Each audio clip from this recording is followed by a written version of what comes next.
Dicen que usted es un gran asesor. Cuénteme. ¿Qué le parece la primera universidad chilena en acreditar su calidad en Estados Unidos? Un tremendo programa de intercambio y becas para buenos puntajes, como el mío. ¿Y su mamá qué opina?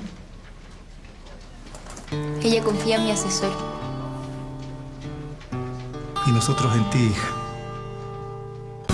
Las decisiones de futuro las conversamos juntos. Universidad Mayor. Todo para lograrlo.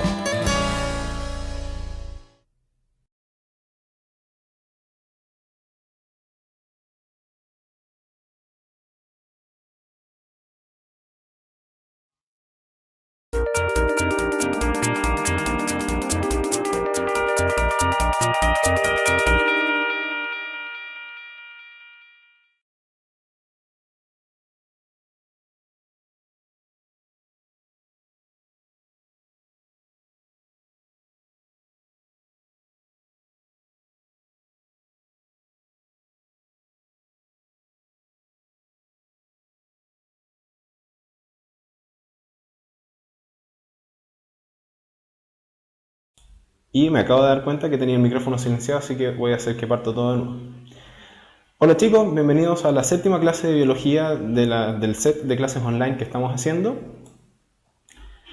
Primero que todo, pedirles disculpas por el retraso que tuvimos. Fue un problema técnico, internet nos abandonó y por lo tanto no podíamos transmitir la clase.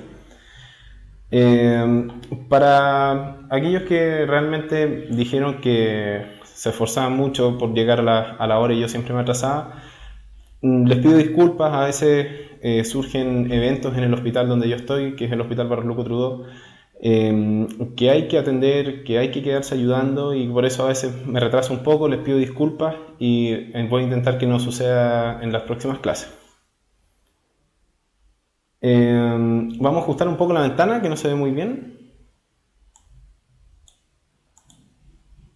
Ahí sí. Ya, vamos a ajustar un poquito nuestras cosas como siempre. Ya.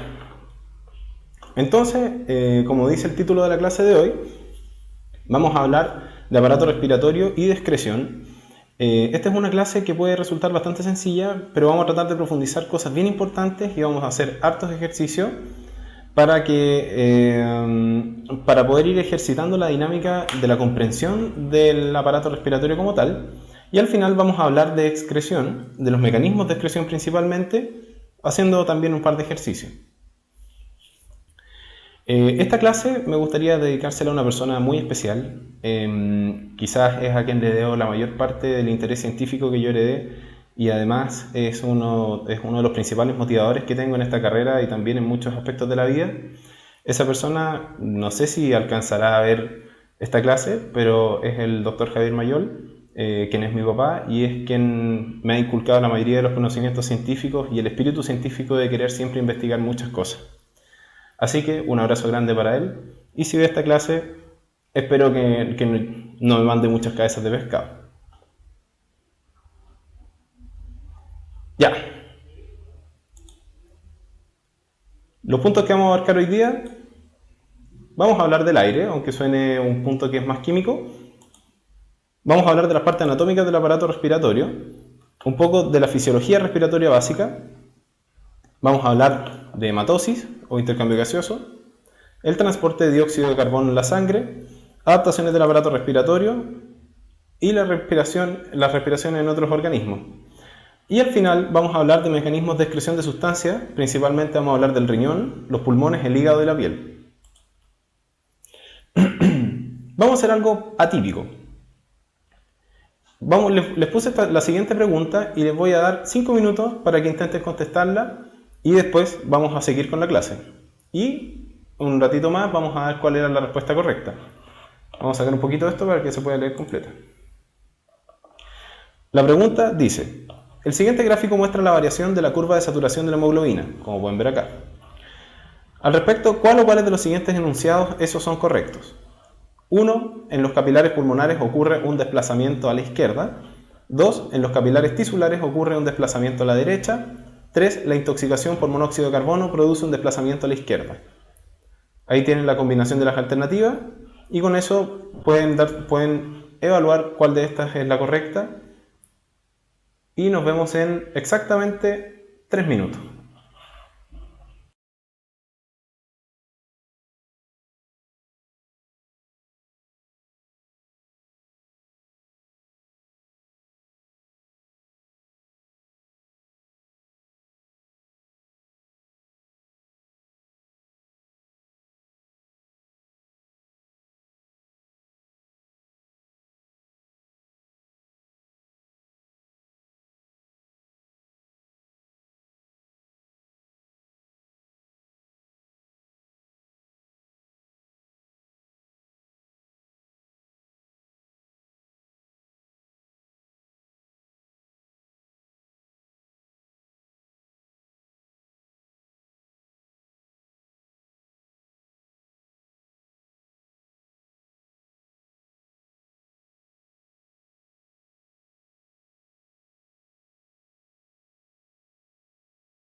Ya, vamos a volver entonces, puesto que veo que a algunos les complicó la pregunta, y el objetivo de ponerla al principio es básicamente para que vean, si es que manejan este concepto de la curva de saturación de la hemoglobina, qué factores desplazan la curva a la izquierda o a la derecha, y qué significa finalmente que la curva se desplaza a la derecha o a la izquierda. De manera que esta pregunta la vamos a responder más adelante cuando hayamos visto el conocimiento para responderla. Por si acaso, estas preguntas no son de EMRE, estas preguntas son de un compendio que yo tengo de preguntas para la enseñanza media, por eso son un poco diferentes a las del EMRE.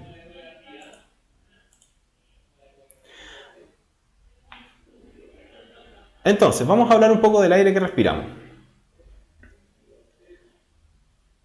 En Santiago es un poco paradójico hablar del aire que respiramos con la fotografía que estamos viendo ahí, puesto que el aire tiene una gran cantidad de material particulado, gases contaminantes, etc. Pero, hablando en condiciones estándar, el aire tiene una composición determinada que es más importante. El por qué dice MC es porque cuando yo fabriqué este compendio, yo separo las preguntas en módulo común o módulo lectivo, puesto que en realidad estas preguntas forman parte de un set de ensayos y controles que son para preparar la PSU. Por lo tanto, siempre van identificadas como MC o ME y después en la corrección yo les indico la habilidad cognitiva que evalúa esta pregunta. La respuesta se la voy a decir cuando lleguemos a esa pregunta, que ya van a tener el conocimiento para que la respondan ustedes. Entonces, sigamos y no se desconcentren. El aire que respiramos está compuesto de un 78% de nitrógeno, para que vean que en realidad inspiramos un 78% de nitrógeno y exhalamos un 78% de nitrógeno. Esto es súper importante. La fracción inspirada de oxígeno, la FiO2, ambiental, corresponde a 21%.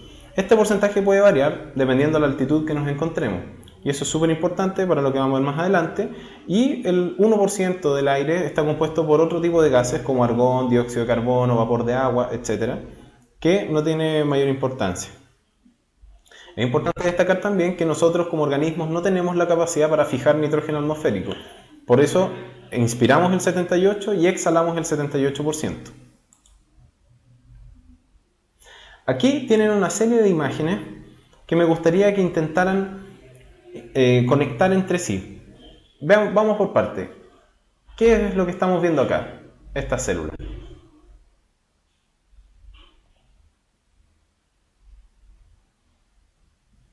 Eritrocitos, ¿no es cierto?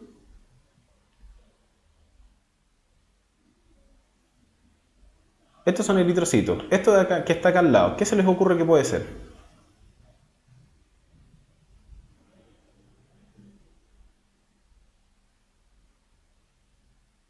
Un átomo, ¿no es cierto? ¿Y qué átomo podría ser en particular? Oxígeno, ¿no es cierto? Muy bien. ¿Qué es lo que tenemos acá?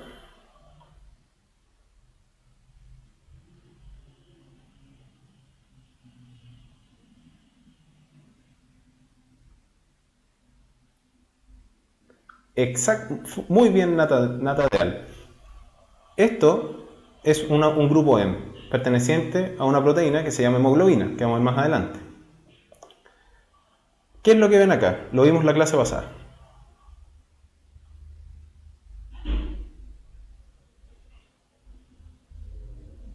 Capilares, ¿no es cierto? Microcirculación. Esto de acá,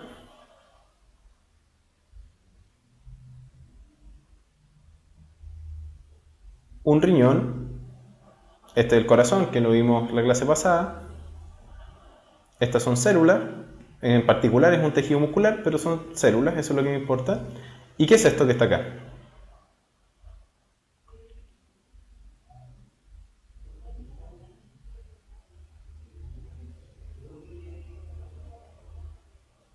Exactamente, un tronco encefálico, o brainstem, como bien dice Nata nuevamente.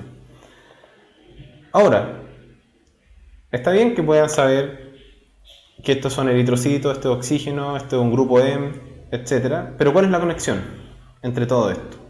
Y eso es lo que yo quiero que traten de identificar en estas imágenes. ¿Ya? Los eritrocitos contienen hemoglobina, que tienen grupos M en su interior, en el cual en su centro contienen un átomo de hierro, al cual se unen átomos de oxígeno, el cual es súper importante puesto que este átomo viaja al interior de los eritrocitos por la sangre a través del sistema vascular, llega al tejido, ¿no es cierto?, en general, a todos los tejidos que nosotros queremos obtener, impulsado por el corazón, y logramos entregar el oxígeno para la respiración celular. Ahora, ¿cuál es el punto de que nos sobran dos fotos?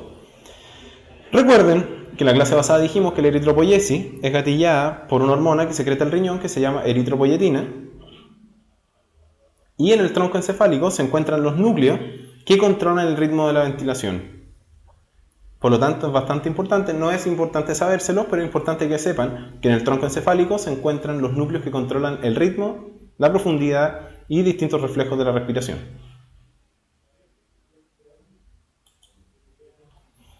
Partamos hablando un poco de los componentes anatómicos del aparato respiratorio. La nariz y la laringe. La nariz es la entrada del aparato respiratorio, al contrario de lo que piensa mucha gente que puede ser la boca. La nariz es el órgano por defecto de entrada del aparato respiratorio, pese a que también se puede respirar por la boca para obtener grandes cantidades de aire. Los hoyitos de la nariz que le llama la gente se denominan narinas. Al interior de cada narina, ¿no es cierto? Son dos, puesto que la nariz es una cavidad tabicada, por lo tanto existe una cavidad nasal izquierda y una cavidad nasal derecha.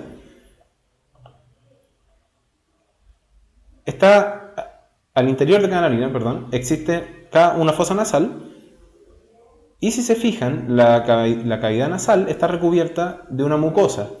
Toda esta mucosa forma lo que antiguamente, pero todavía se utiliza, se conoce como la pituitaria roja. Esta pituitaria roja es una mucosa altamente vascularizada y ya vamos a ver qué función puede tener. Estos huesos que están acá se denominan meatos nasales o cornetes.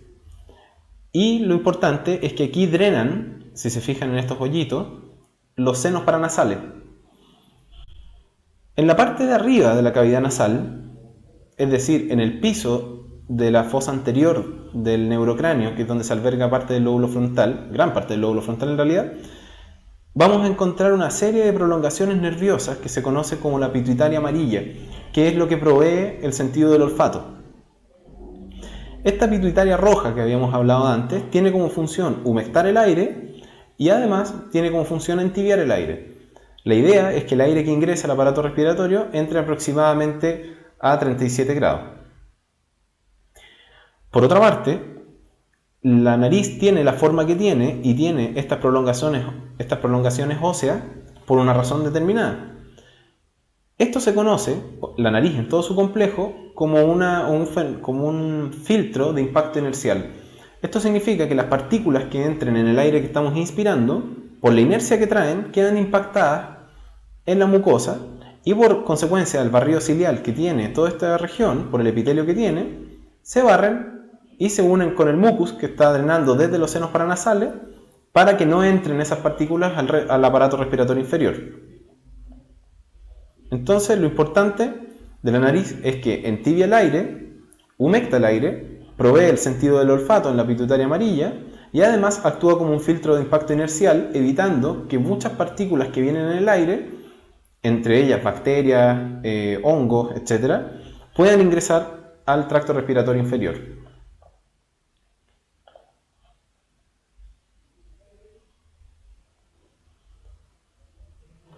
Acá me preguntan por los otros animales que tienen, los que no tienen este tipo de estructuras y si tienen otra forma de nariz. En algunos casos, en la mayoría de los organismos, existe este sistema. Todos los organismos que tienen nariz tienen este sistema de curvas que le obligan al aire a impactar en distintas zonas, pero la anatomía va variando dependiendo de la especie y el tipo de nariz que tengan. La nariz llega a una zona de la cavidad oral, de la cara, denominada nasofaringe, que después desciende y se une con la cavidad oral en el tramo donde se denomina orofaringe. Después, la orofaringe continúa hacia abajo hasta un punto en el que el tubo que va bajando se divide en dos porciones. Una porción que está anterior o adelante, en cuyo caso corresponde a la laringe, y en un tubo que va por detrás, que es el esófago. Para que el aire no se vaya al estómago y la comida no se vaya al aparato respiratorio, cada vez que nosotros estamos respirando o hablando, existe un cartílago que actúa como tapa cuando estamos respirando, que se llama epiglotis. La epiglotis evita que al tragar alimento, este alimento se vaya al aparato respiratorio y al respirar evita que el aire fluya hacia lo que es el aparato digestivo. Hablando de la laringe es un órgano fonético. Eso quiere decir que gracias a la laringe nosotros podemos producir distintas voces. Desde arriba hacia abajo vemos que existe un hueso flotante, el único hueso flotante del organismo, que tiene una articulación que se denomina, estos son conceptos de anatomía, que se llama cisarcosis, es decir, que tiene solamente uniones musculares y no tiene uniones hueso-hueso. Este hueso se llama hioides, con H. Y este hueso es el punto de anclaje de una serie de músculos y permite elevar la laringe en muchos casos. Y de hecho se lo pueden palpar, si ustedes se palpan la laringe acá, van a ver que hay una zona que es un poco más dura y ese es un hueso, y ese es el hioides. Entre el hioides y este cartílago bien grande, que se llama cartílago tiroideo o tiroides, podemos encontrar una membrana. Al interior de la laringe nosotros vamos a encontrar unos cartílagos que actúan como una especie de bisagra, que se llaman cartílagos aritenoideos. Y estos cartílagos son el punto de inserción de unas cuerdas fibrosas que se denominan cuerdas vocales, verdaderas. Existen unas cuerdas vocales falsas, entre comillas, que están más arriba y son pliegues mucosos. Y las cuerdas vocales verdaderas se ven y son de un color blanco. Y la gracia de los cartílagos aritenoideos, a través de una serie de complejos musculares, pueden tensar o pueden relajar las cuerdas vocales y eso provee distintos tonos a la voz. Más abajo, entre el cartílago tiroides, que adquiere su nombre puesto que en esta zona se encuentra la glándula tiroides, hacia abajo encontramos el cartílago cricoides. Y esto es un punto importante puesto que entre el cartílago cricoides y tiroides se encuentra la membrana cricotiroidea, que es esta de acá, y este es el punto de referencia donde nosotros tenemos que saber ubicarlo para realizar una traqueotomía, en caso de que una persona se esté ahogando. Desde el cartílago cricoides hacia abajo se inicia un tubo bien especial que conduce el aire desde la laringe hasta los bronquios, que se denomina tráquea.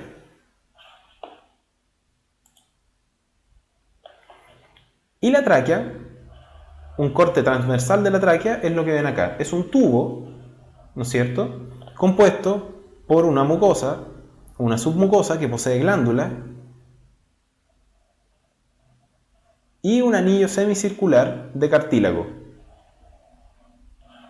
que son estos anillos que se ven acá. De hecho, ustedes pueden palparse la tráquea. La tráquea se palpa sobre el agujero yugular que está acá en el manubrio esternal. Ustedes se tocan el esternón, van a ver que hay una hendidura en forma de V, eso se llama escotadura yugular o hendidura yugular. Se palpan hacia adentro y eso que van a tocar es la tráquea. Esto que aparece acá es bien importante, puesto que yo quiero que me digan por qué se les podría ocurrir a ustedes que la tráquea posee un anillo semicircular y no un anillo completo, puesto que la parte de atrás es músculo. ¿Por qué se les ocurre que podría ser un anillo semicircular o semilunar?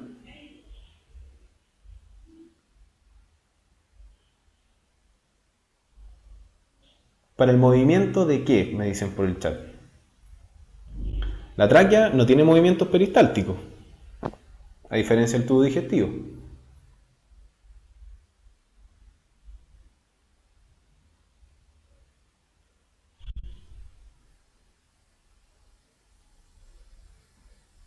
Si necesitara expandirse por el paso del aire, no tendría cartílago. El cartílago le provee la gracia, eso era para otra pregunta, pero ya se me adelantaron, que es que la tráquea siempre tiene que estar no colapsada, puesto que el aire siempre tiene que pasar. Es por eso que existe un anillo de cartílago.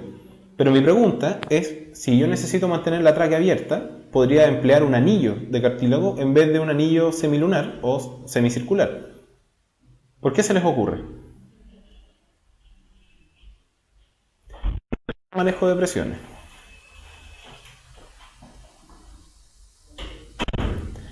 ¿Qué les dije recién cuando estábamos hablando de la epiglotis? ¿Qué separa?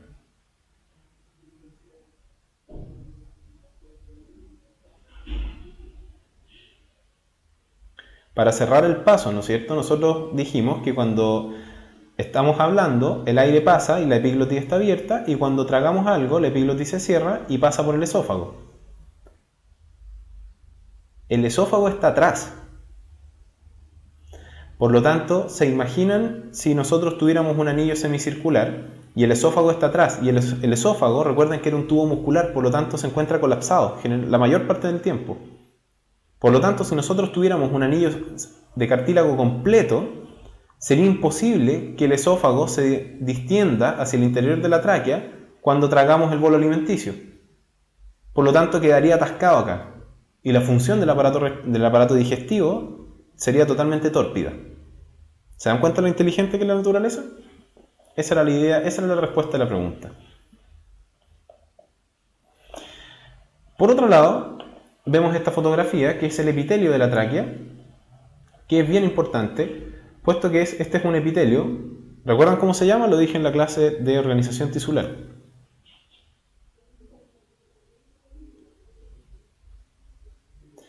Es un epitelio pseudoestratificado cilíndrico ciliado, ¿no es cierto? Muy bien, Cosme Funanito. Esto significa que tiene cilios que barren las partículas que van depositándose en la tráquea, las que no fueron filtradas por la nariz. Y esto es un punto bien importante. A más de alguno de ustedes, la abuelita, la mamá, el papá, un tío, una tía, alguien le tuvo que haber dicho alguna vez: mijito o mijita, no salga, puesto que está helado y el cambio de temperatura va a hacer que se resfríe. ¿Se lo han dicho alguna vez?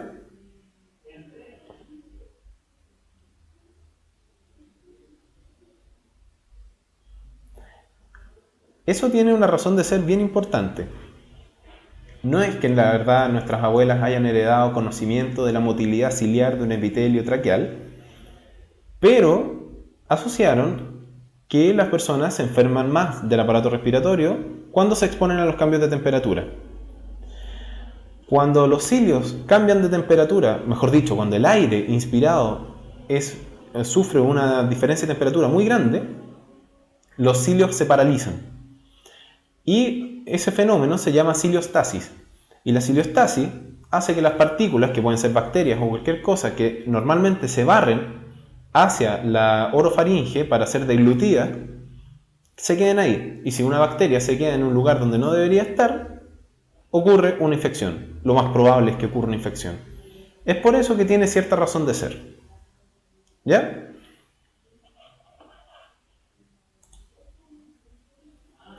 Si seguimos hacia abajo, la tráquea llega a un punto en que se bifurca en dos tubos un poco más pequeños.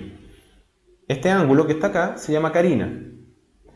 Y acá podemos ver un bronquio, que es un tubo, y esta vez es de anillos cartilaginosos completos, un bronquio principal izquierdo y un bronquio principal derecho. Estos bronquios primarios o principales tienen una gracia. Fíjense que el bronquio izquierdo, el bronquio principal izquierdo, es más delgado y es más largo que el bronquio derecho. Y es por eso que el eje de inclinación que tiene el bronquio derecho con la tráquea hace que la mayoría de los cuerpos extraños que se puedan respirar, sobre todo los niños, se vayan hacia el bronquio derecho. Después los bronquios se dividen en bronquios secundarios en base a la cantidad, básicamente, de lóbulos que se tengan. Entonces tenemos un bronquio secundario acá, aquí y acá, es decir, 3 bronquios secundarios a nivel del pulmón derecho y 2 bronquios secundarios a nivel del pulmón izquierdo. Posteriormente, estos bronquios secundarios se ramifican nuevamente en base a los segmentos de cada lóbulo, que no lo vamos a ver, y finalmente empiezan a perder las paredes de cartílago para formar paredes con más músculo liso que cartílago, donde pasa a llamarse bronquiolo. Y el bronquiolo, existen bronquiolos de conducción, que todavía tienen algunas placas de cartílago, y existen bronquiolos terminales, que es donde llegan finalmente a los sacos alveolares, que es lo que vamos a ver ahora. Esto que ven acá es un saco alveolar. Por aquí viene el bronquiolo terminal. Y aquí lo bonito de esta foto es que se agregan todo lo que son las venas y las arterias pulmonares. Fíjense que el alvéolo es una especie de globo, aquí se ve bien, es un globo recubierto de capilares en el cual existe una pared muy fina de unas células que ya vamos a ver más adelante, rodeada de capilares, recuerden que viene la arteria pulmonar, que es rica en CO2 y pobre en oxígeno, forma la red capilar alrededor del alvéolo y después se forman por confluencia de capilares todo lo que son las vénulas para formar después las venas pulmonares que llevan sangre oxigenada y pobre en dióxido de carbono a la aurícula o atrio izquierdo. Entonces, aquí entra uno de los puntos que yo también nombré en aparato digestivo, que es la superficie de terreno que existe para realizar el intercambio gaseoso o la hematosis. Este terreno es aproximadamente equivalente a una cancha de tenis. Entonces no deja de sorprender la organización del cuerpo para poder abarcar grandes superficies de una organización bastante compleja. Y además, para todos los que nos gustan las cosas un poco más raras de estudiar, se cree que la ramificación de los bronquios, bronquios terciarios, bronquiolos de conducción, etc., es decir, de todo el árbol traqueobronquial, sigue una distribución o un patrón fractálico. Por lo tanto, para los que quieran leer acerca de lo que es un fractal y lo que es la geometría fractálica, se cree que la distribución de los bronquios sigue un patrón fractálico. Esto que se ve acá abajo no es el diafragma para los que puedan pensar, sino que es una membrana serosa que vamos a ver ahora que se denomina pleura, que es ultra importante.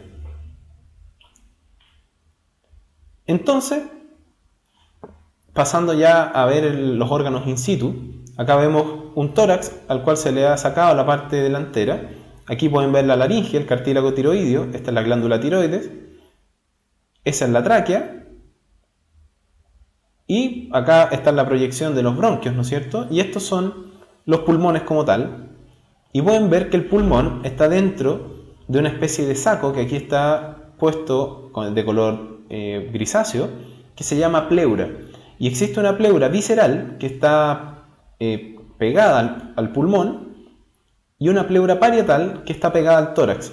Y entre estas dos pleuras existe una cavidad que virtualmente no existe, por eso se llama cavidad virtual, que está llena de un líquido que se llama líquido pleural. Y esto permite que el pulmón se pueda expandir y pueda contraerse sin generar una fricción y permitiendo en realidad que se generen los gradientes que vamos a ver después. Por lo tanto, está el pulmón, esta adhería la hoja visceral de la pleura y después sobre ella está agregada la hoja parietal y sobre ella está el tórax. Por otra parte, tenemos los pulmones, lo que yo había hablado acerca de los lóbulos que existen, y recuerden que el pulmón derecho está constituido por 3 lóbulos, a saber, el lóbulo superior derecho, el lóbulo medio y el lóbulo inferior derecho. Y por otra parte, el pulmón izquierdo solamente tiene 2 lóbulos, un lóbulo superior izquierdo y un lóbulo inferior izquierdo. Pero a diferencia del lóbulo superior derecho y el lóbulo medio, el pulmón izquierdo tiene una prolongación que nace desde el lóbulo superior izquierdo, que se conoce como língula, que cumple la función o es análoga al lóbulo medio del pulmón derecho.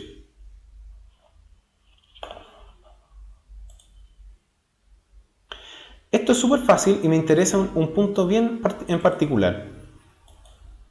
El pulmón está formado, particularmente el alvéolo, está formado por 2 tipos de células, por 3 en realidad, pero principalmente son 2 las que me interesan. Los neumocitos, que se dividen en tipo 1 y tipo 2, neumocito significa célula del aire. El neumocito tipo 1 es el que constituye las paredes alveolares y constituye más del 95% del parénquima pulmonar, mientras que los neumocitos tipo 2 son ultra importantes y se encargan de secretar surfactante. ¿Qué es el surfactante? Y está bien escrito porque es con R, no es con L, ¿ya? Es surfactante. Vamos a verlo a continuación. Y por supuesto, como idealmente desde los bronquios hacia abajo es un territorio donde no deberían haber ni hongos ni bacterias, es un territorio estéril, existen macrófagos que viven en los alvéolos que se denominan macrófagos alveolares. Entonces el surfactante es una especie de jabón biológico que se produce por los neumocitos tipo 1 y la gracia de este jabón biológico es que disminuye la tensión superficial que se puede generar en los alvéolos. Ustedes no sé si han tenido alguna experiencia análoga a la tensión superficial, De repente en los laboratorios, cuando se pegan dos portaobjetos, cuesta mucho separarlos si es que existe una una gota de agua entre medio, y eso es por la tensión superficial. Por lo tanto, esto puede pasar con el alvéolo, y si el alvéolo expiran y por la tensión superficial del agua, el alvéolo colapsaría y el pulmón no funciona. ¿Ya? Por lo tanto, el surfactante permite que el alvéolo, cuando se contrae, pueda volver a su posición normal. Y es por eso que los fetos que son muy inmaduros, normalmente inferiores a 34 o 37 semanas, tienen poca cantidad de madurez de neumocitos 2 y poca cantidad de surfactante.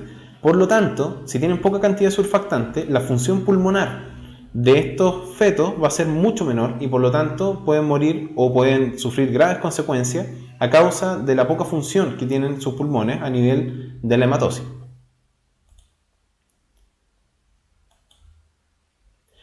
Aquí pueden ver un corte histológico de los pulmones. No se ve tan perfecto como el diagrama explicativo extraído del libro del Dr. Netter, pero acá pueden ver una tinción con hematoxilina eosina y aquí pueden ver las paredes alveolares, como esta de acá, así, y los neumocitos tipo 2 generalmente se ubican en los vértices de los sacos alveolares. Esto sería un alvéolo, esto sería otro alvéolo, esto sería otro alvéolo. Y los alvéolos, en algunos casos, están conectados unos entre otros por unos poros que se denominan poros de Kohn. Pero eso no es tan importante. Aquí pueden ver un vaso sanguíneo lleno de eritrocitos adentro. Y aquí pueden ver un capilar que tiene un eritrocito adentro.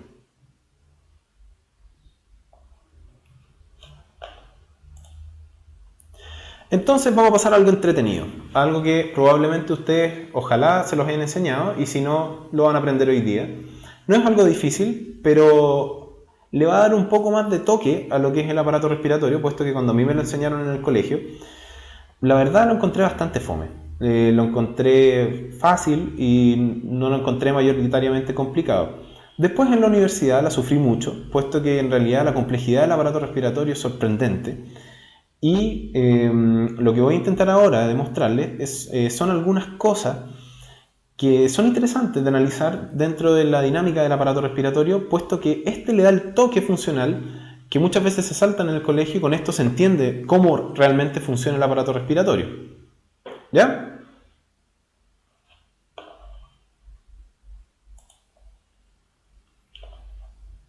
Entonces vamos a hablar de la inspiración primero. Existen dos movimientos dentro del ciclo respiratorio como tal.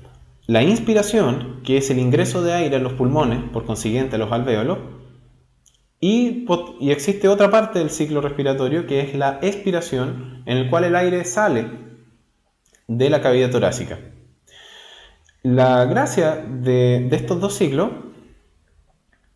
es cómo ocurren.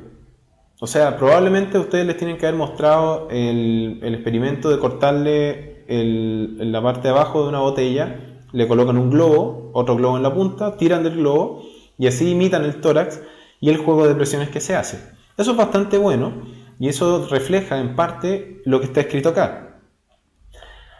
Para que haya movimiento de un fluido, generalmente se requiere que haya un gradiente de presiones. Esa es una de las maneras más fáciles de mover un fluido. En este caso, lo que está escrito acá es que la sumatoria de la diferencia de presiones intratorácica tiene que resultar negativa con respecto al medio externo. Esto significa que yo tengo que generar una presión menor que la que está en el exterior del tórax para que el aire se mueva desde afuera del tórax hacia adentro del tórax.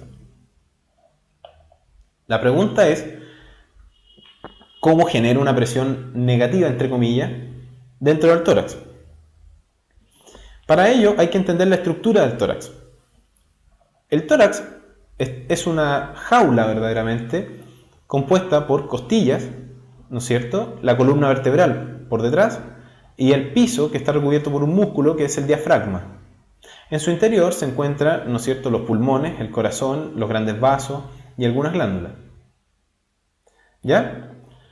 Por lo tanto, si yo tengo un espacio aislado y yo intento aumentarlo de tamaño, voy a generar una disminución si es que no es permeable.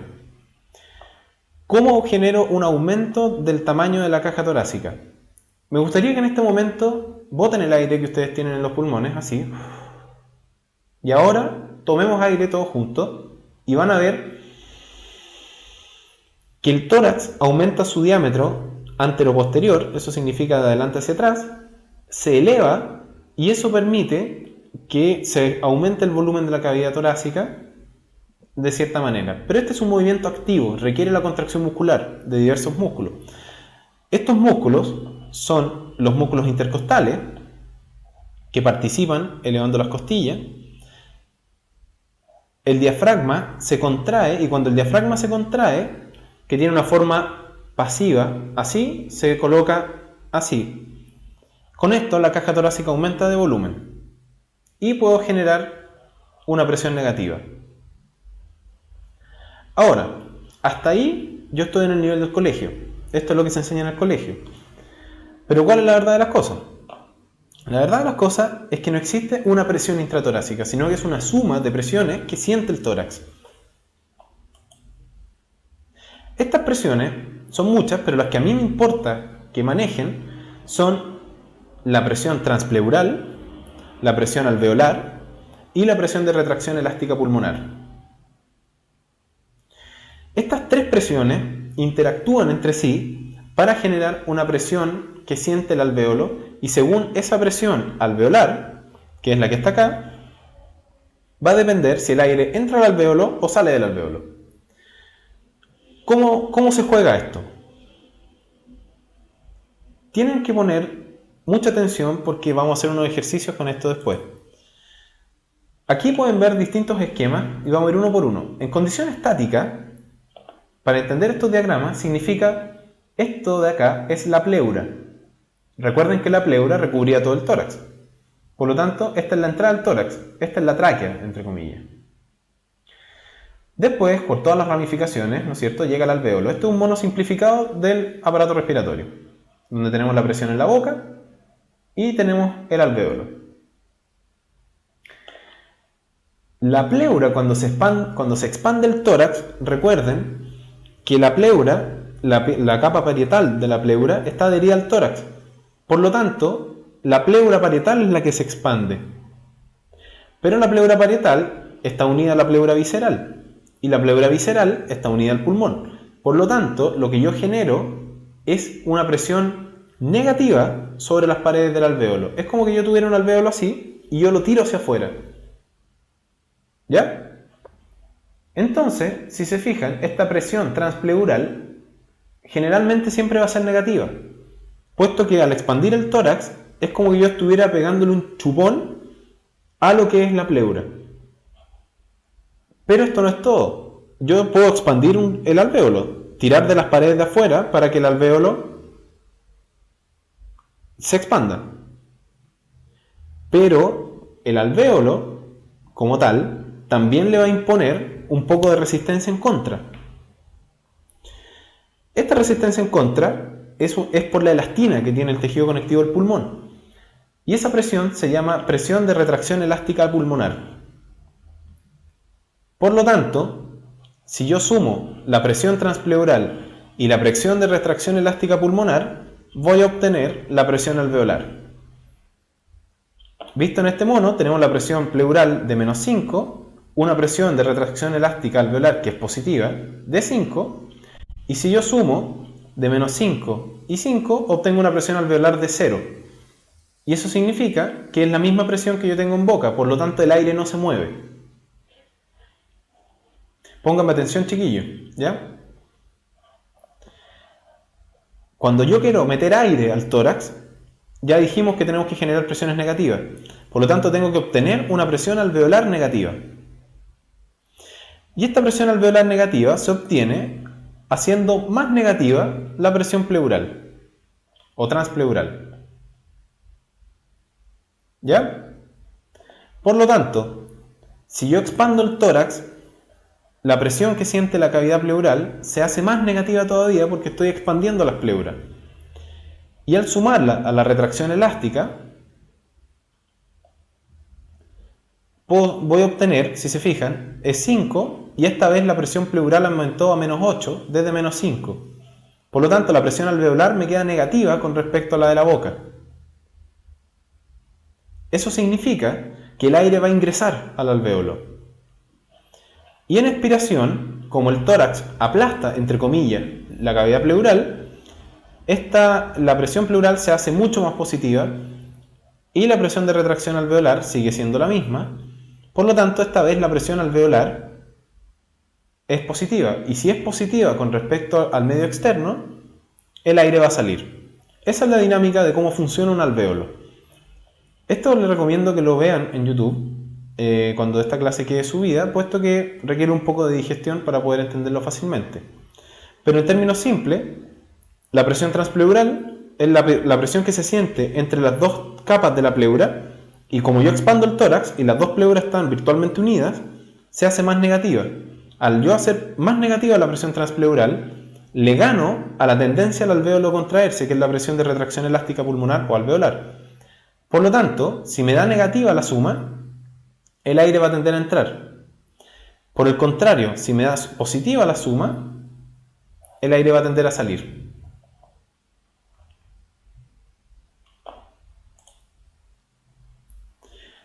Ojo, la expansión del tórax acumula energía potencial elástica. Recuerden que la expresión de la energía potencial elástica es 1 medio por la masa por la distancia acumulada por el elástico al cuadrado. Por lo tanto, mientras más expando el tórax, más energía potencial acumulo, y cuando después relajo los músculos que mantienen extendido el tórax, el mismo tórax vuelve a su posición normal.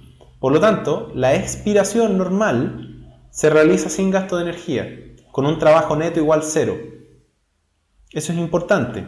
Yo no invierto energía en contraer el tórax, excepto si yo hago una inspiración forzada. ¿Ya?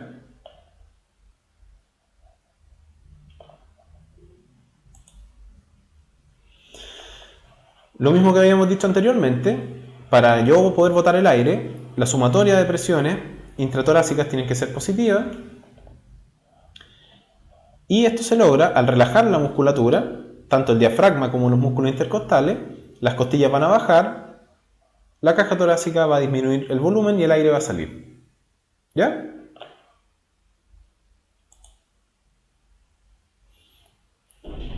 Antes de pasar al intercambio gaseoso, les voy a hablar acerca de una información.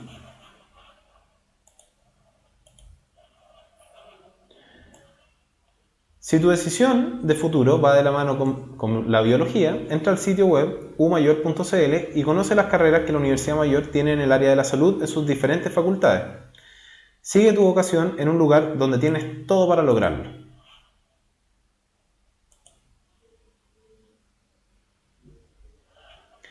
Ya. Entonces, vamos a hablar ahora de intercambio gaseoso o hematosis. No confundir con hemostasis, que significa coagulación sanguínea.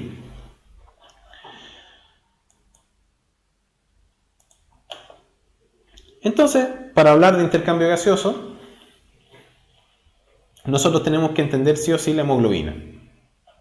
La hemoglobina es una proteína que en los adultos está formada por 2 cadenas beta y 2 cadenas alfa. Eso quiere decir que son 4 cadenas polipeptídicas, por lo tanto es una proteína cuaternaria. Y en el centro de cada cadena vamos a encontrar un grupo M, que lo ven acá bien grande, que tiene un anillo de porfirina con un átomo de hierro en estado ferroso.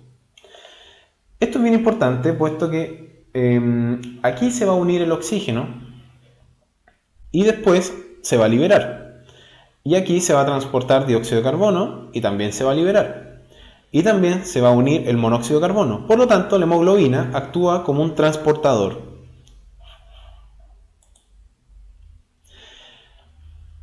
Existen distintas combinaciones de hemoglobina que yo puedo formar adquiriendo distintos nombres.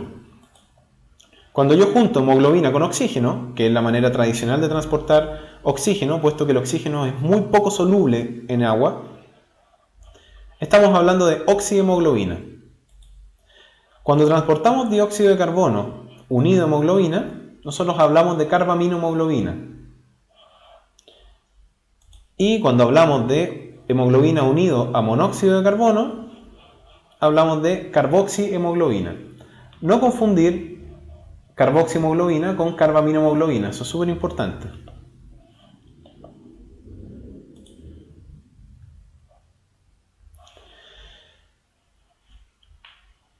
Es importante saber que no todas las cadenas que tiene la hemoglobina, es decir, las dos subunidades alfa y las dos subunidades beta, nacen, o mejor dicho, nacemos con ellas.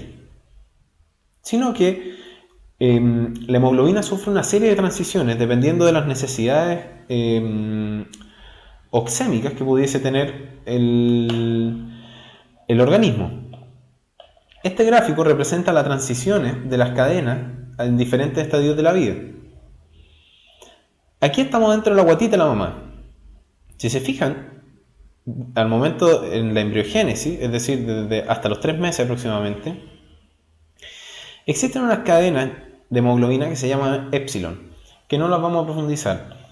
Después, de los 3 meses en adelante, y un poquito antes, empieza a sintetizarse la cadena alfa, la misma que tenemos.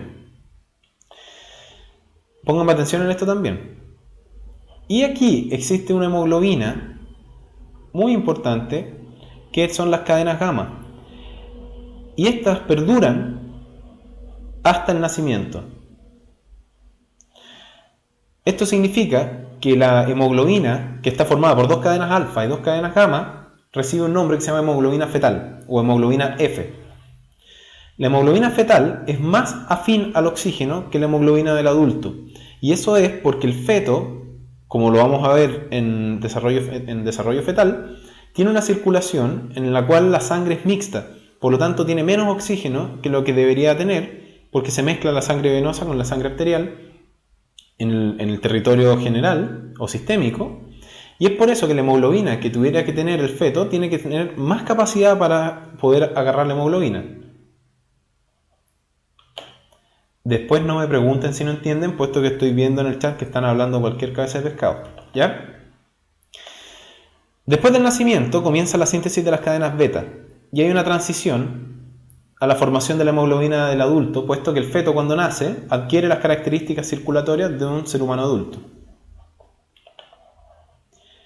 Por lo tanto, es importante que la hemoglobina A, en la hemoglobina del adulto, está formada por 2 cadenas alfa y 2 cadenas beta, y es el 97% de la hemoglobina total del adulto. Mientras que hay una variante que está formada por 2 cadenas alfa y 2 cadenas delta, que es el 2,5% del adulto. Y esto puede variar en algunas alteraciones de la hemoglobina, como en la talasemia.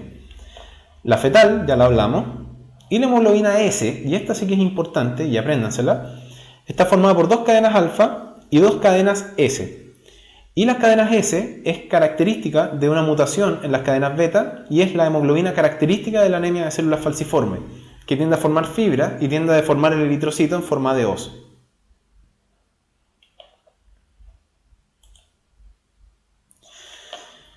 Entonces, en los pulmones tenemos que acordarnos de distintas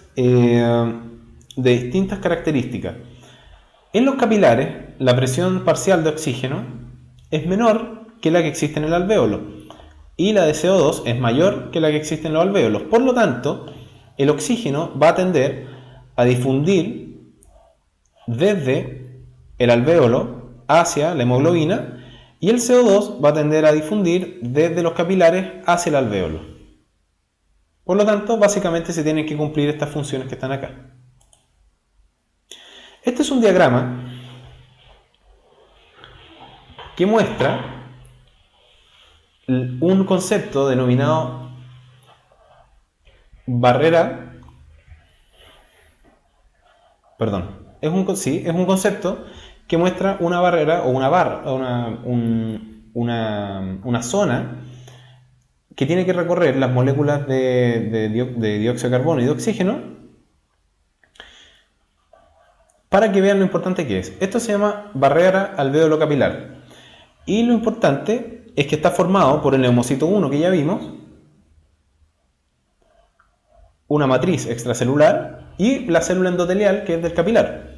Aquí está el glóbulo rojo y aquí hay otra célula endotelial, puesto que este es el capilar. Cualquier cosa que haga más gruesa la barrera alvéolo capilar va a interferir en la hematosis o en el intercambio gaseoso. Por ejemplo, una neumonía. Y eso es importante tenerlo en consideración. El momento que estamos esperando desde el inicio de la clase, que es la curva de saturación de la hemoglobina. Para que ocurra el intercambio gaseoso a nivel tisular, la presión parcial de oxígeno en los capilares es mayor que en los tejidos, y en los tejidos es mayor la presión parcial de dióxido de carbono. Por lo tanto, lo que va a pasar es que el oxígeno va a difundir desde la oxihemoglobina hacia los tejidos y la hemoglobina va a captar parte del dióxido de carbono y va a viajar unido como carbaminohemoglobina. Tisular se refiere a los tejidos, básicamente. Es una especie de gradiente de presión. Y la hemoglobina, la gracia es que puede variar su afinidad al oxígeno dependiendo de algunos factores. Acá, en color morado, aparece en color morado, es la condición normal de la hemoglobina en un pH fisiológico que es de 7.38. Cuando abunda el dióxido de carbono en los capilares, generalmente hablamos de que la concentración de dióxido de carbono es muy alta. Por lo tanto, el pH tiende... esta curva en verde muestra que la afinidad de la hemoglobina en condiciones cuando el pH es más ácido es menor. Por lo tanto, va a entregar más fácil el oxígeno. Y es lo que pasa en los tejidos. Al contrario, si el pH se empieza a alcalinizar, es decir, yo tengo muy poco realmente, dióxido de carbono, se va a hacer más afín y va a ceder menos. Por lo tanto, esa es la gracia de la variación de la curva de saturación de la hemoglobina.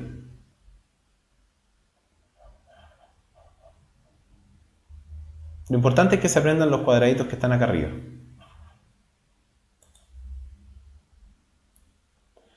Finalmente, ¿alguien más no entendió lo de la curva?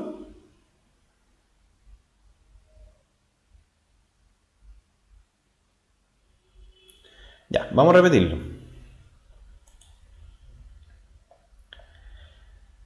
La hemoglobina tiene un comportamiento determinado en un pH determinado, pero cuando los gases empiezan a acumularse en ciertas zonas, por ejemplo el dióxido de carbono, el pH tiende a hacerse más ácido y eso hace que la hemoglobina cambie su comportamiento.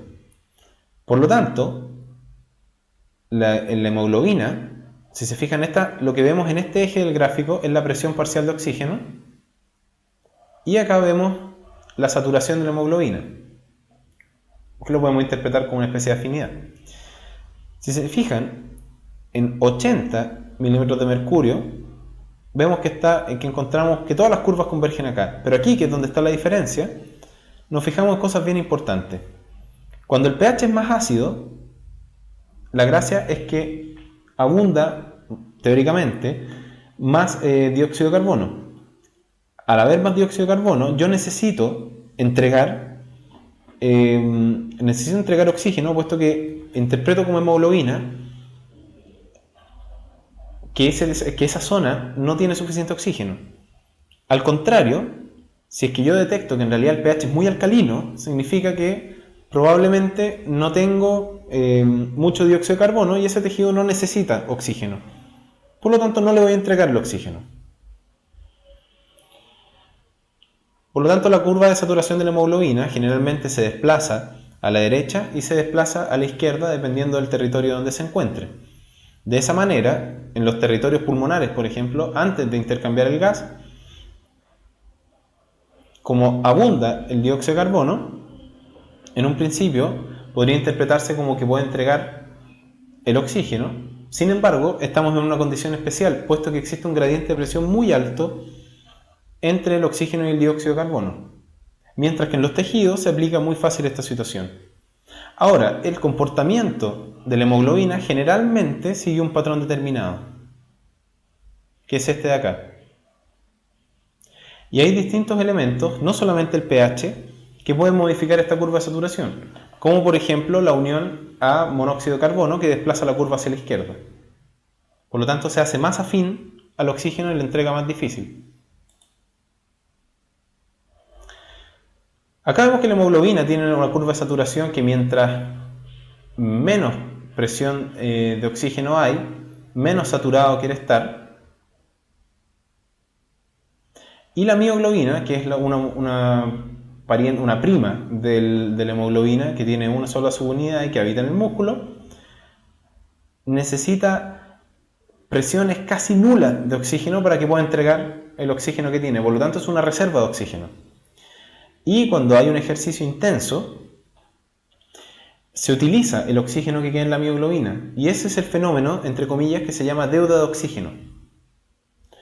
La deuda de oxígeno, principalmente cuando el músculo utilizó el oxígeno en las mioglobinas, la próxima vez que llegue oxígeno al músculo se va a utilizar para recuperar las reservas de oxígeno en las mioglobinas. Estos cambios de saturación se deben principalmente a estructuras proteicas que pueden variar con el pH. Y a decir del monóxido de carbono, que es un gas inoloro, inodoro e incoloro, es un gas tóxico que es 200 veces más afín por la hemoglobina que el oxígeno. Por lo tanto, utiliza la hemoglobina que hay disponible y disminuye la que queda disponible para repartir oxígeno en otros tejidos. Por eso uno puede morir de intoxicación de monóxido de carbono. Para ir cerrando ya lo de hematosis, ¿alguien más no entendió el concepto de deuda de oxígeno? Ese es importante para la PSU.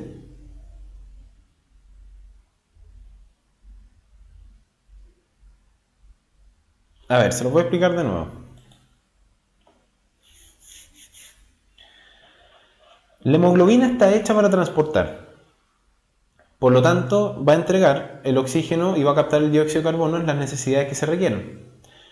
Sin embargo, la mioglobina no habita en los eritrocitos y está solamente en los músculos y no está hecha para transportar, sino que está hecha solamente para ser una reserva de oxígeno.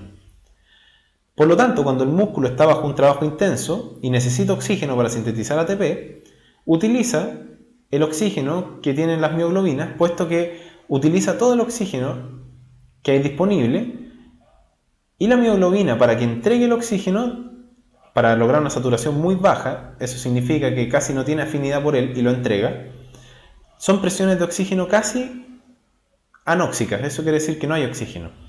Por lo tanto, la diferencia entre hemoglobina y mioglobina es que la mioglobina es una reserva y la hemoglobina es un transportador. Cuando se llega a estos niveles para entregar la mioglobina, para entregar el oxígeno que tiene la mioglobina, las mioglobinas quedan vacías. Y cuando llegue nuevamente oxígeno al músculo después del trabajo intenso, en vez de darle el oxígeno a la mitocondria para que sintetice ATP, se lo voy a tener que dar a la mioglobina, puesto que tengo una deuda de oxígeno con la mioglobina. ¿Ya? Y esto bien rápido, porque es bastante fácil. El dióxido de carbono, la forma que hay de transportar en sangre, a diferencia del oxígeno que se transporta casi exclusivamente unido a hemoglobina, el dióxido de carbono puede transportarse como dióxido de carbono disuelto, como carbaminohemoglobina, pero la mayoría se transporta como bicarbonato. ¿Y cómo obtengo bicarbonato desde el dióxido de carbono? Por una enzima que se llama anhidrasa carbónica. Y la anhidrasa carbónica toma dióxido de carbono y agua, como pueden ver acá, y forma ácido carbónico. Y el ácido carbónico, y ahí viene que si yo acumulo CO2, acumulo ácido carbónico, y como es un ácido, voy a tener una disminución del pH. Y esta misma enzima puede transformar el ácido carbónico en ion bicarbonato y un protón. ¿Ok? Es de esa manera que se obtiene bicarbonato desde el dióxido de carbono. Esto lo vamos a pasar súper rápido. Las adaptaciones respiratorias normales que ustedes tienen que saber para la PSU, sí, anhídrido carbónico es lo mismo que CO2. Eso es bien interesante lo que preguntan, que si el protón se guarda en la hemoglobina, y hay parte de cierto en eso.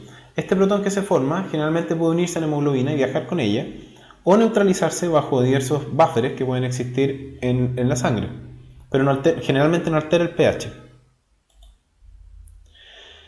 Cuando nosotros hablamos de apunarse, los que han viajado o los que viven en localidades donde se encuentran a alta altura sobre el nivel del mar, generalmente la FiO2, la fracción inspirada de oxígeno que hablábamos antes, que era de 21%, es menor.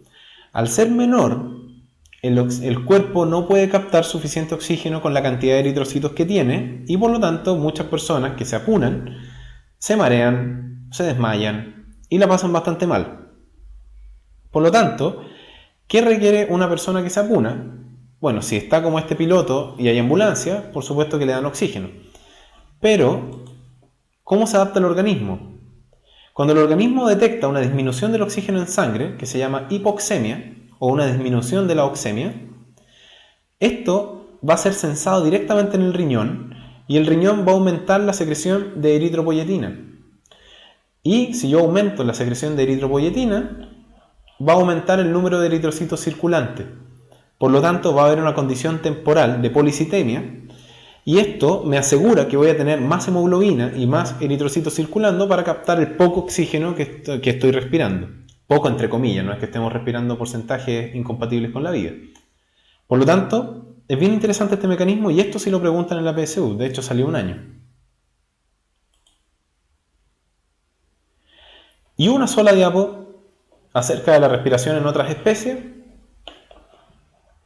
Algunos artrópodos respiran a través de unos poros que se llaman estigmas. Tienen unos conductos que se denominan también tráqueas, pero son distintas a las tráqueas a la tráquea que hemos hablado. Y finalmente estos conductos llegan directamente a la célula de los tejidos, sin pasar tampoco por un sistema vascular. En el caso de los peces, antes de entrar a eso, voy a contestar esta pregunta que es interesante. ¿Por qué menos oxígeno requiere más eritrocitos si es menos lo que hay que llevar? Normalmente, del 21% de oxígeno que tú respiras, no captas el 21% del oxígeno, sino que captas un pequeño porcentaje y exhalas el resto del oxígeno que inhalaste. Por lo tanto, si yo tengo más eritrocitos, capto mucho más oxígeno en esa inspiración. Por lo tanto, es una manera de poder balancear la poca cantidad de oxígeno que pueden captar versus las condiciones normales. Como decía, en el caso de los peces tienen unas adaptaciones que se llaman branquias, que vienen a ser análogos a lo que son los alvéolos. En las branquias también hay redes capilares, pero aquí directamente el CO2 y el oxígeno difunden por la red capilar desde el agua. Y es por eso que los peces, si ustedes lo observan directamente, como que tragan y empujan el agua por las branquias para que se genere esta corriente entre las branquias. Y después se ingresa al sistema circulatorio como tal, que es muy parecido al que ya hablamos. Y las plantas, por otra parte, tienen unos poros que se llaman estomas, que están formados por células oclusivas, y estos estomas, lo importante es que también tienen una función muy parecida a las tráqueas de los artrópodos, y son regulados por una hormona que se llama ácido abscísico, que la vamos a ver en el sistema endocrino. Muy rapidito por esto. Al igual que factores de riesgo cardiovasculares, también existen factores de riesgo respiratorios que aumentan la probabilidad de tener una enfermedad respiratoria. También existen factores de riesgo que son endógenos, como malformaciones, etc. Y exógenos, y principalmente los factores de riesgo respiratorios exógenos son sustancias volátiles que pueden dañar el aparato respiratorio, ya sea en su tracto alto o en su tracto bajo. Algunas noxas, por ejemplo, es el humo del cigarrillo, sustancias tóxicas volátiles como pinturas, diluyentes, etc., hidrocarburos inhalados como las bencinas, agua, el agua no le hace bien a los pulmones y eso es sabido, cuerpos extraños, sustancias líquidas exógenas, y acá les pongo el chili willy, esa moda que es bastante No quiero poner ningún adjetivo no adecuado para la clase, pero no es muy inteligente que digamos. La predisposición genética a enfermedades respiratorias, como ya hablamos, y premadurez fetal por la falta de surfactante que puede llevar a distintas condiciones. Entonces, en cuanto al ejercicio 1, que era nuestra curva de saturación en la hemoglobina, ¿cuál de los siguientes enunciados es correcto? En los capilares pulmonares ocurre un desplazamiento a la izquierda. Eso significaría que la hemoglobina está más afín al oxígeno. Eso ocurre, de hecho. En los capilares tisulares ocurre un desplazamiento a la derecha. Eso significa que la hemoglobina está menos afín y puede entregar el oxígeno. Generalmente pasa, ¿no es cierto? Como lo hablamos antes. Y la intoxicación por monóxido de carbono produce un desplazamiento a la izquierda. Eso se los dije textual. De manera que la correcta acá eran todas las anteriores. O las mencionadas en realidad.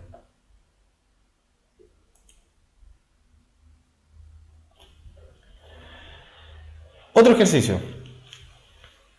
De las siguientes aseveraciones con respecto al aparato respiratorio, ¿cuál o cuáles es o son correctas? La nariz posee solo la función de receptor nervioso para el sentido del olfato asignado al territorio conocido como pituitaria amarilla.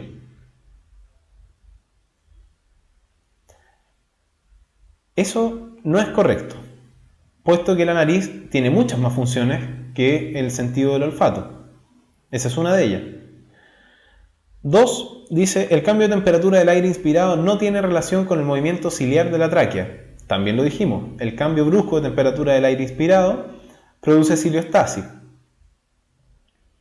La 3 dice, la difusión de gases a través de la barrera alveolo capilar en enfermedades como la neumonía no se ve afectada. Dijimos que mientras más gruesa o cualquier alteración que tenga la barrera alveolo capilar, sí se ve afectada. Por lo tanto, la respuesta aquí es ninguna de las anteriores.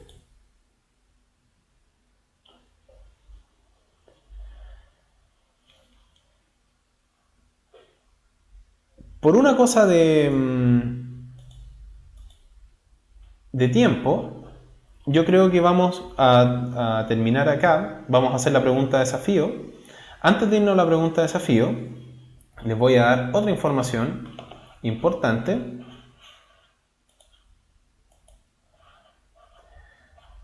Y es acerca de si saben la importancia de un cuerpo saludable, como lo hemos hablado en las clases de sistema cardiovascular y también ahora que estamos hablando de aparato respiratorio. La U mayor también. Por eso, la U mayor te ofrece una serie de actividades extra programáticas en diferentes ramas deportivas para que así tengas todo para lograrlo. Infórmense en admisionmayor.cl. Entonces, ahora nos vamos a ir a la pregunta de desafío.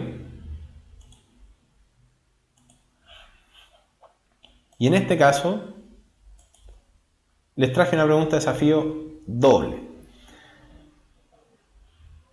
Les voy a dar 6 minutos, por una cosa de tiempo, puesto que después viene matemática, pese a que por cosas técnicas perdí 15 minutos de la clase y en eso hubiéramos podido terminar excreción, pero les voy a dejar las preguntas.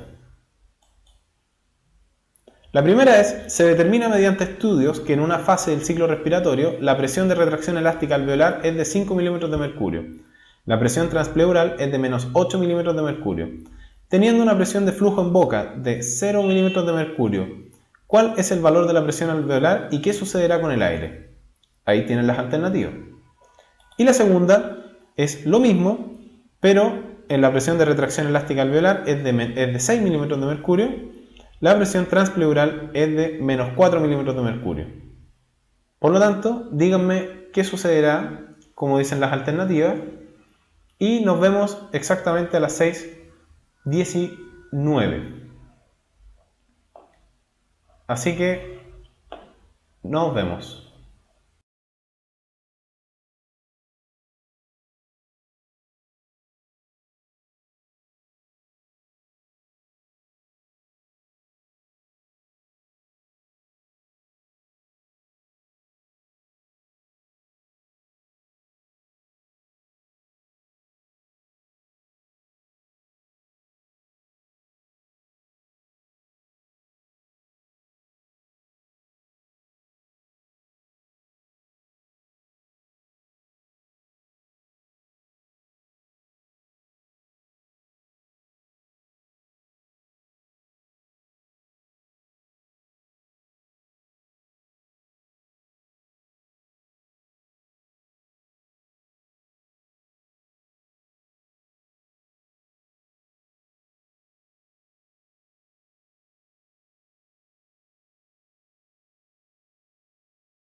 Ya, entonces yo creo que vamos a volver y les voy a decir cuál era la correcta. Estas dos preguntas de hecho eran muy fáciles. Se los expliqué y era solamente sumar e interpretar qué iba a pasar. Recuerden, en la primera, si yo sumo 5 más menos 8, me va a dar menos 3. Por lo tanto, la alternativa correcta era la alternativa D. ¿Ya? Y si yo sumo las de abajo, me va a dar 2. Por lo tanto, el aire va a salir. Era así de simple. De hecho, se cayeron en lo mismo que se caen mis alumnos cuando les tomo pruebas presenciales, que les pongo enunciados, en realidad son bastante complejos, y he recibido ciertos adjetivos bastante chistosos. Pero la idea es esa, la idea es que no piensen que una pregunta, porque tiene mucho texto, es muy difícil. ¿Ya? Pero la idea es que entiendan esto. Y por eso les traje la excepción.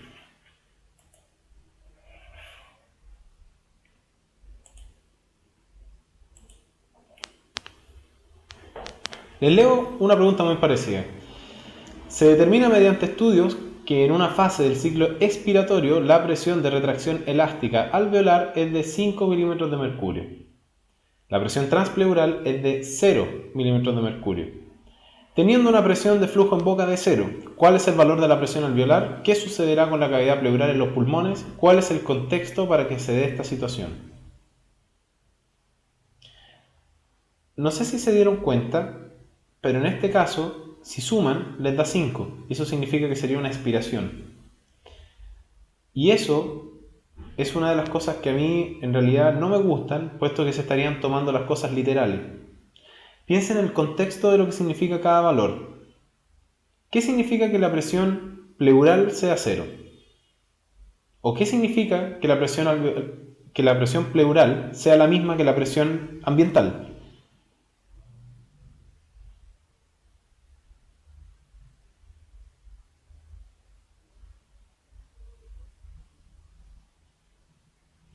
Más que eso, como dice Come Funanito, significa que la cavidad pleural se comunicó con el medio externo.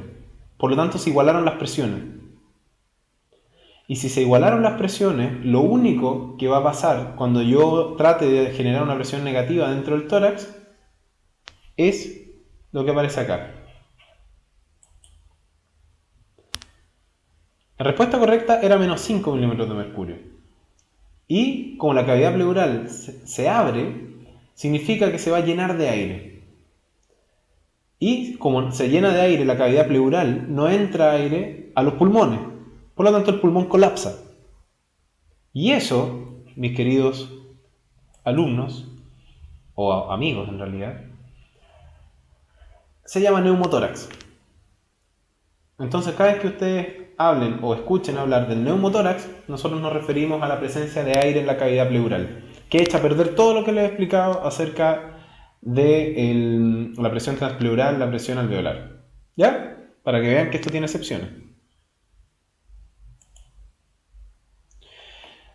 Acabo de hablar con mi amigo, el profe Nico, que les hace la clase de matemáticas posterior, y debido a que empezamos más tarde por problemas técnicos, vamos a desplazar todo y la clase de matemáticas va a empezar un poco más tarde y así nosotros vamos a terminar la expresión y lo vamos a poder dejar zanjado de una. ¿Ya?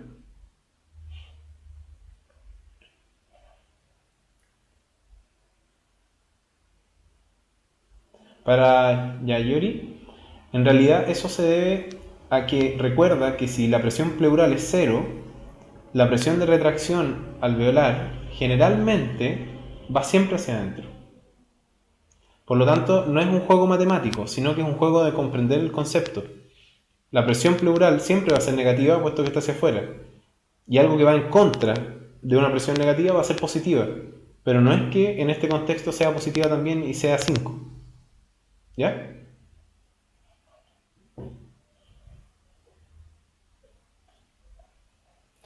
Entonces, esto lo vamos a pasar súper rápido, puesto que aquí no entra ni información de la orina, ni dinámica de canales iónicos en los túbulos del nefrón, ni nada de eso. Acá entra solamente cómo yo boto sustancias tóxicas. ¿Ya? La excreción se define como mecanismos que el organismo tiene para eliminar sustancias tóxicas o innecesarias. ¿Ya? Vamos a hablar del aparato nefrourinario súper rápido, la piel, los pulmones y el aparato digestivo en, por supuesto, el aspecto que es importante.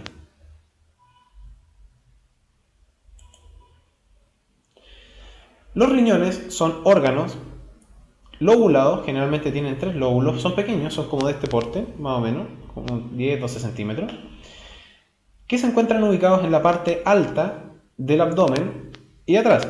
De hecho, lo que está acá arriba es el diafragma. Arriba de ellos se encuentran las glándulas suprarrenales y ellos están perfundidos directamente por una rama de la arteria aorta, que son las arterias renales, y la sangre que filtran los riñones vuelve a la circulación a través de las venas renales a la vena cava inferior. Por dentro podemos ver que los riñones tienen un parénquima, son órganos macizos, y en su interior vamos a ver que hay unas estructuras que se llaman pirámides que drenan hacia una especie de vasijas que se denominan cálices menores, a su vez drenando a las cálices mayores y a su vez a la pelvis renal, que se ve que está acá adentro. Desde la pelvis renal nace una manguerita, entre comillas, que lleva la orina, que es la sustancia de desecho que producen los riñones, desde el uréter hacia el órgano de almacenamiento que corresponde a la vejiga. Para que lo sepan, el nefrón es la unidad funcional del riñón. Aproximadamente hay 1 millón de nefrones por cada riñón.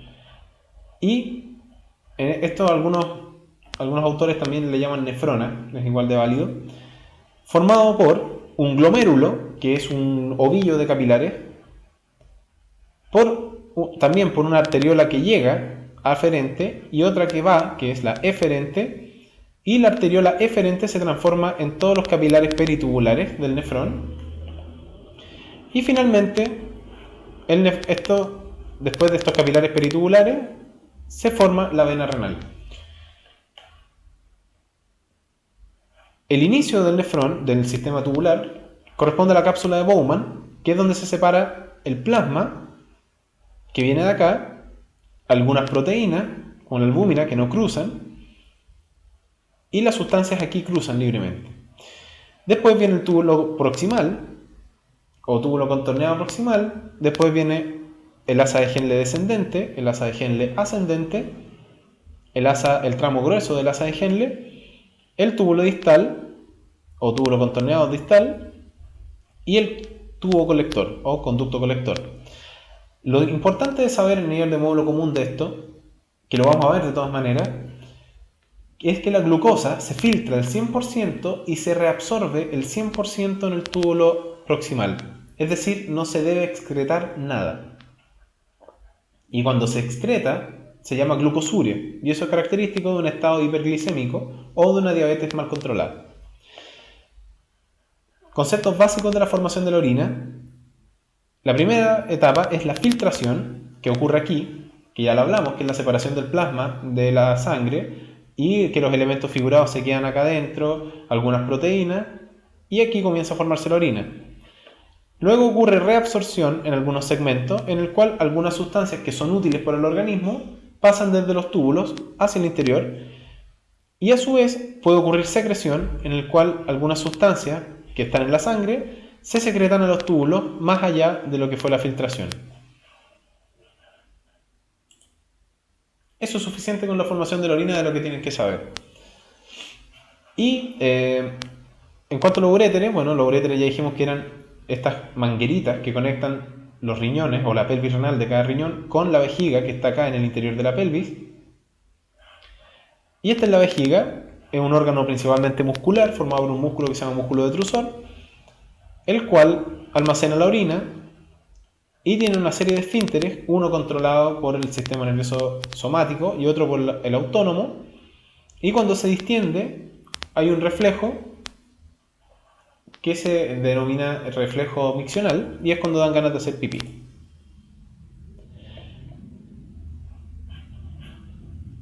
Un punto que me faltó es que la vejiga después se conecta con la uretra, que es el conducto que en las mujeres es más corto y en los hombres más largo, por el cual la orina sale al exterior.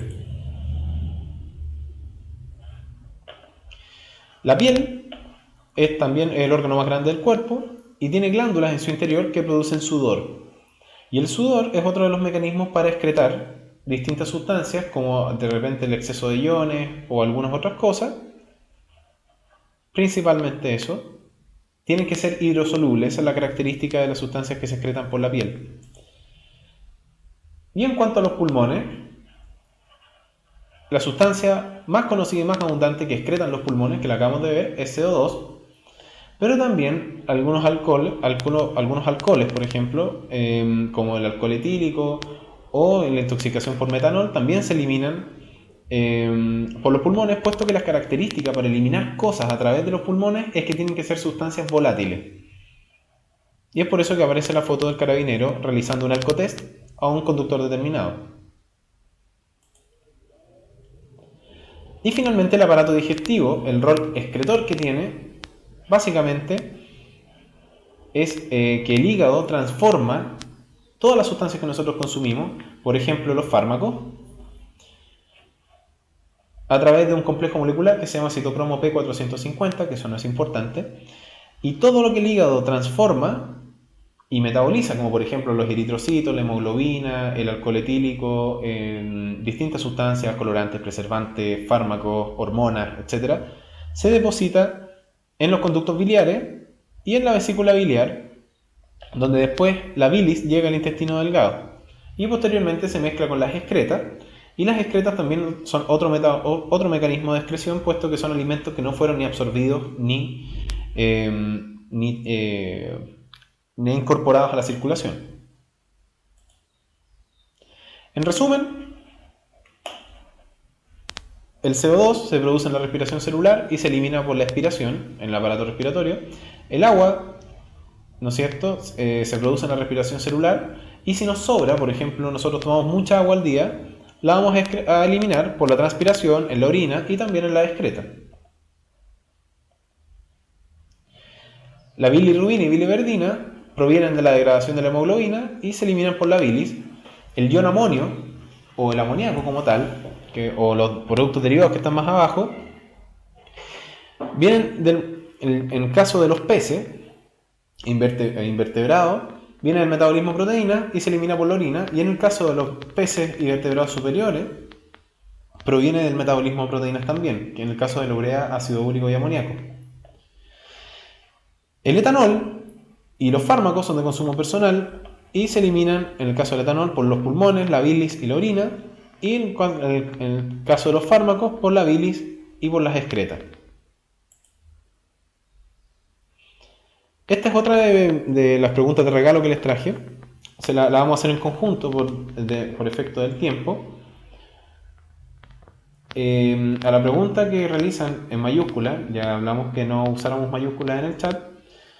En ambos lugares se realiza la lisis de eritrocitos. Puede ser en el vaso o puede ser en el hígado. En el hígado generalmente se destruye la hemoglobina como tal, ¿ya? Pero en el vaso también es donde ocurre principalmente la fagocitosis de algunos eritrocitos y por eso una de las medidas cuando ya hay trastornos de distinta naturaleza que no vamos a profundizar porque pueden ser severamente complejos, se realiza la esplenectomía, que es la extracción del vaso para que así disminuya un poco que aumente un poco el número de eritrocitos circulantes. ¿Ya? Y esta que dice, se tiene la siguiente tabla de comparación de concentración de diferentes sustancias, compara 3 sustancias en la arteria renal y en la vena renal, es decir, antes del riñón y después del riñón. Al respecto, es posible inferir que es posible que la sustancia A se filtre y reabsorba en proporciones iguales. Es posible, puesto que si en la arteria renal está igual, se filtró todo y pudo reabsorberse igual, o puede que también nunca se haya filtrado, etc. Por lo tanto, eso no es un factor importante, pero la alternativa 1 es posible. La sustancia B se excreta completamente.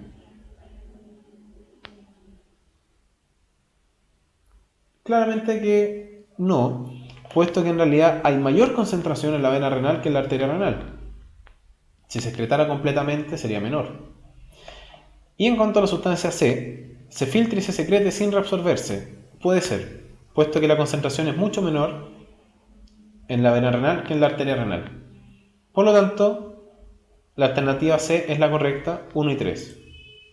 Me salió corrido el cuadradito, pero bueno, la alternativa C es la correcta, es 1 y 3. ¿Ya? De manera que hemos terminado la clase. El matemáticas va a empezar en 10 minutos más para que tengan el recreo. Espero que hayan comprendido el aparato respiratorio desde otra perspectiva que la que ustedes conocían basalmente, y espero que no les haya sido muy complicado de entender. Y también la excreción, por supuesto. Así que, bueno, espero que descansen, espero que disfruten viendo el partido, animemos a nuestro país, que esta es nuestra última esperanza de clasificar al Mundial. Así que vamos con todo con la selección. A mí todavía me queda pega, pero voy a tratar de ver el partido donde pueda. Así que eso. ¿Ya? Muchas gracias por la atención, por la paciencia. Si quieren las preguntas del compendio, pídanmelas nomás a través del Facebook. Con gusto se las puedo mandar para que se ejerciten. Y cuídense mucho. ¿Ya? Nos vemos en la próxima clase. Chao, chao.